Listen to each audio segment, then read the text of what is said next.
Don't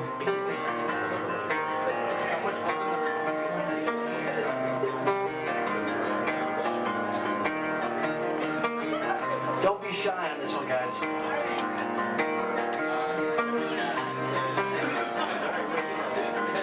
got knots in my hair, knots in my stomach. Like, why? How did you start making music? And Growing up, I was like a baseball player, and I thought that's what I was gonna do. And then I think I went to like school one day, and my friend had I remember it very vividly. So my friend had a T-shirt on that I thought was like really cool, and I asked him what it was, and apparently it was a local band. They were called the Great Basement Crusade, and it was just like this picture of this ship, and I was like, oh, that's a cool T-shirt. Like, I want to know more about it. He's like, yeah, they have a show this Friday. You should come. And I was like, I didn't really listen to any rock music. I didn't really know what to expect. I listened to like a lot of hip hop. were you already playing music on No, your own? I was not playing music at all. I was still playing baseball. I was working. I was listening to hip hop. I was 14, maybe like my freshman year. Okay. Or like, no, this was 8th grade, so yeah, 14. But anyway, I went with him to this show, and I was just like amazed at how cool it was. I didn't like understand anything about it because I'd never really been around the like Music scene. culture. Yeah, exactly. And so it was totally a shock to me. I was wearing like this big long jersey and sweatpants, and I like looked totally ridiculous, I'm sure. But I had a really, really good time. I bought a T-shirt from another band. They were called Sandbox Heroes. And after that, I like asked my mom to buy me a guitar, and she bought me a guitar, and I started learning by myself. And that's kind of how it started. I just started writing songs in my room. And now you basically you have two projects, State Champs and Speak Low. How did you start both of them? So my first band was actually an acoustic band, much like Speak Low. It just, that's kind of where it started. I started writing songs, and then I brought my two best friends in to play live with me.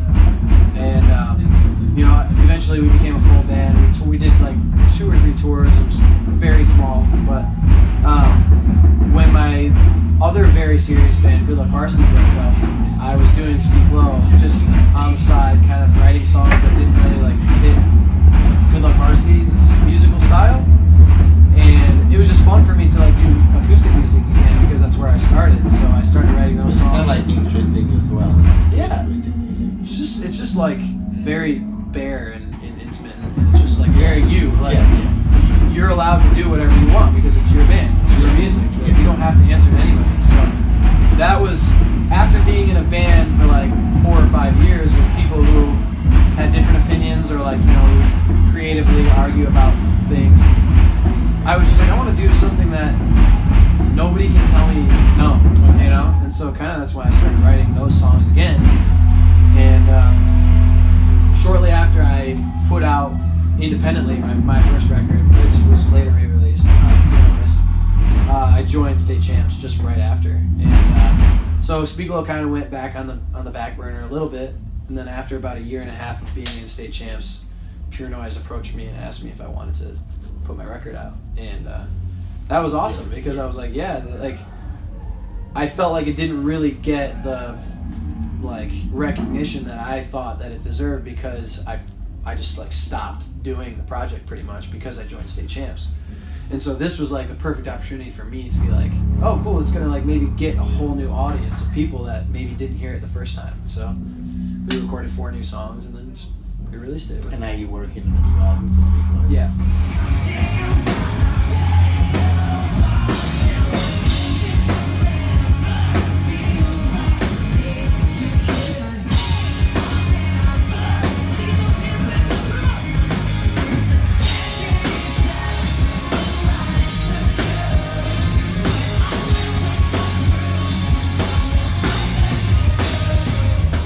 Speaking about State Champs, you guys are quite successful, right? Do you think you're also finding struggles to reach that top? Like you think? Yeah, absolutely. I mean, it's scary to think that one wrong move can kind of like as a knock you musician, down a why bit. are you scared the most within like the music industry?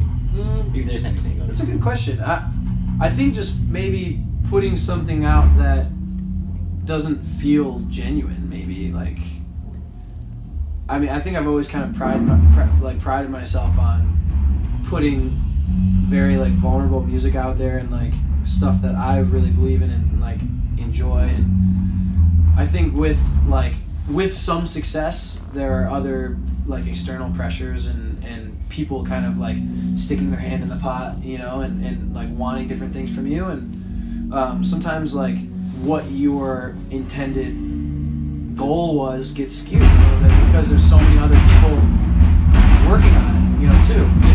And so like, I don't know, I think doing something that maybe I don't 100% believe in is maybe the scariest part, I think. You don't want what you know yourself.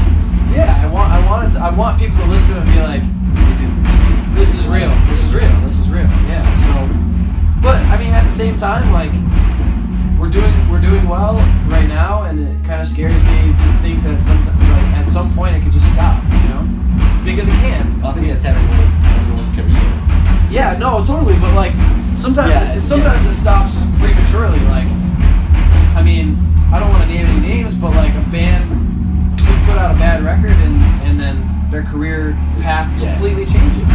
Like they were on trajectory to like be at the top, and then they put out a record that people didn't resonate with, and then kind of set them back a little bit.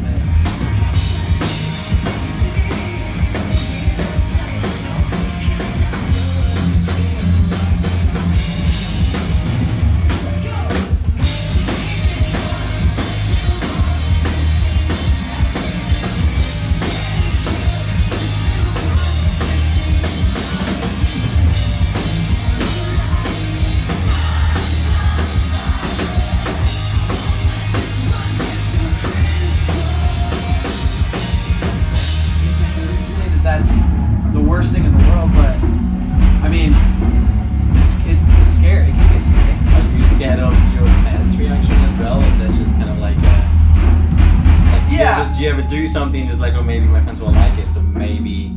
Well, basically, they're the ones that are kind of like deciding, you know? Like, you can put out a record for yourself all day long, and like, if nobody cares, but you're happy with it, that's totally fine. But at the same time, you want people to like it. And that's kind of the goal too. Like, your fans decide whether or not you're going to get to the next point. You know, They stage. exactly, or you go back to whatever. But yeah, I think like the third album is make or break. In my opinion, like it puts us to the next level, or I think we stay at the same level, or we go down. Like, what inspires you the most? in what in life?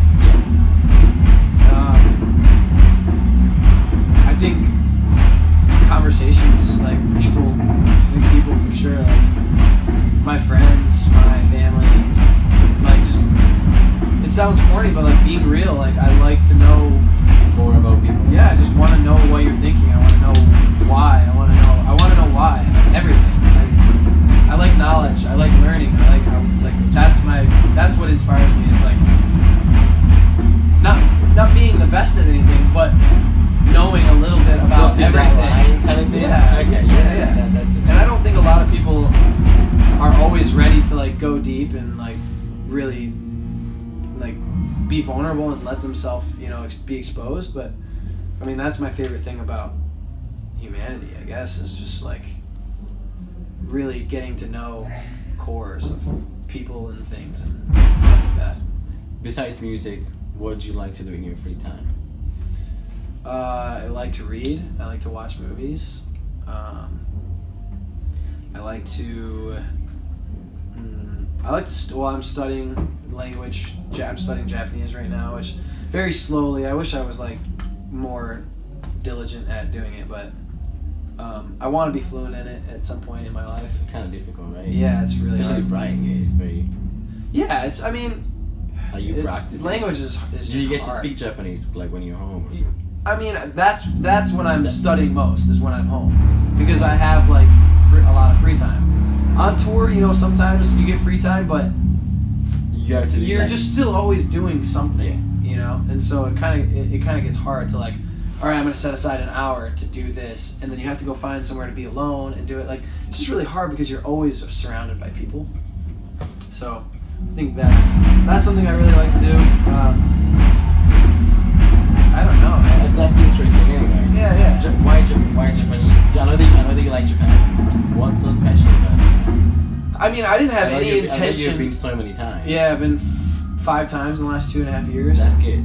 I didn't have I any like- intention I like- of learning it like until I went there. I mean, I've always loved like Japanese culture and whatnot, but when I went there and like made friends with native people, I was just like, man, this is like so interesting. I want to be able to like understand them more, and it's hard because their culture is so different that unless you do understand the language, you're not going to understand a Japanese person completely, because what they're saying in English isn't always the same. I mean, I'm sure it's like that with any language. Yeah, like yeah. In Italian, you know, or whatever. Like, Whereas you're trying to say that in Japanese is different. yeah, it's completely different. Like, you know, there's not always literal translations. You know, sometimes you have to kind of like make shortcuts. Or the Japanese language is very vague. You know, they don't always get to the point. They don't say no.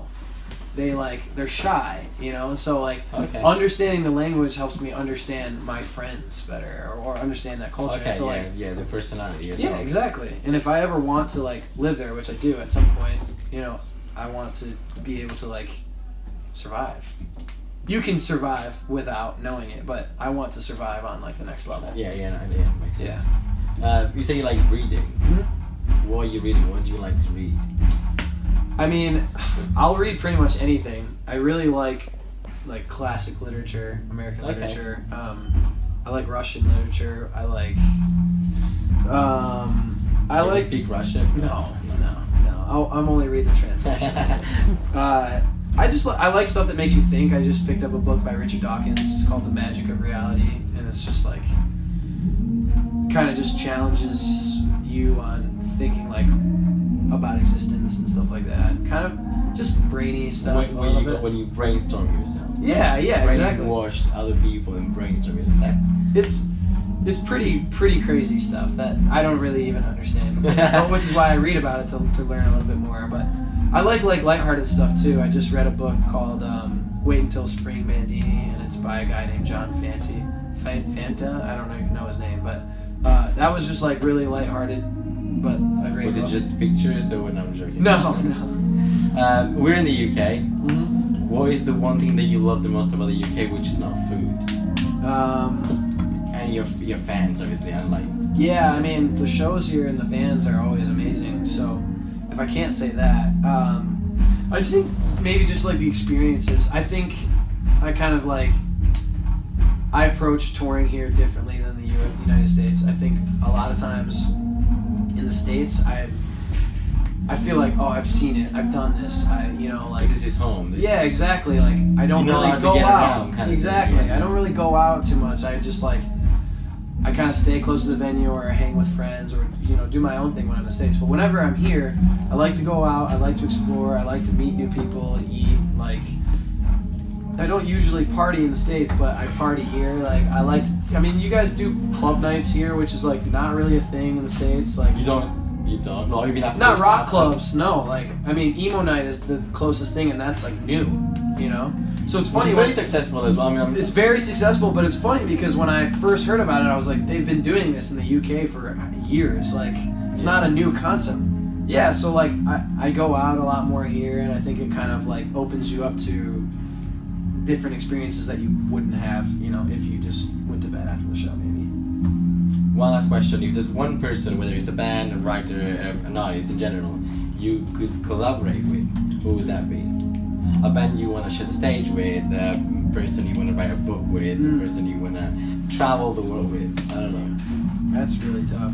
If there is one. I'm really interested in Shia LaBeouf. I think maybe as cool- just he's a like cool as guy. just like a person, as an artist, as like a brain. Like I think he has like a lot of really cool ideas about the world, and like I know a lot of people think he's just an idiot, but I think he's really interesting. He has something. Yeah, he's got gets like it. cool ideas, and the way he approaches life is really interesting. I think it's fun, and I want to be able to like pick his brain. I don't know what we would collab on, but I think it would be fun to just book, kind of like do a something diary. with him. Yeah, we could. I mean, or one of his like exhibits. Like he's always doing something you know. Is he still in prison because he went to prison? I don't know. I don't know actually, but I heard that he did like get in trouble for like assaulting Yeah. somebody. Yeah. Actually, I forgot to ask you something. What do you think about the new president of the United States? I think he's an idiot. We all agree on that. Yeah, I mean, That's a very nice. Like that would. Yeah, I didn't want to go any further than that, but yeah, he's an idiot. That's fine. Thank you very much.